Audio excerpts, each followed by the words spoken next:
So first up is ACHIEVE-1, which uses Orforglipron. It's a phase 3 trial.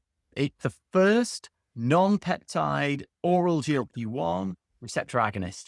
And we've already got some headline data for this study that showed a 1.5% A1C reduction and an 8% weight loss. So not far off injectable semaglutide.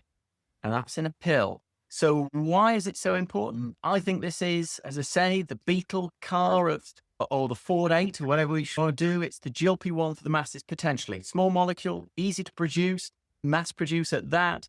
In the future, imagine a future where it's generic in 15 years time, maybe, whether I'll still be around, who knows, probably not practicing, but imagine a world where it would be as cheap as a statin, for example. And this drug, you could be taking any time of day. You don't need a fridge.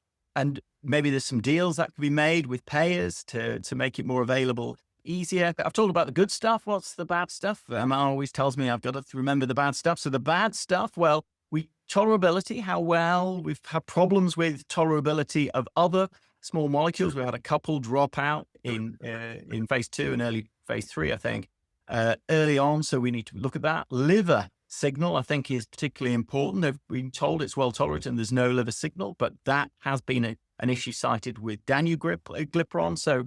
So I think we need to stick with that. We won't have cardiovascular outcome data, of course, with this. So that's a caveat we need to be careful with. But I personally feel it's a potential huge step in terms of the future management of obesity and diabetes for that matter.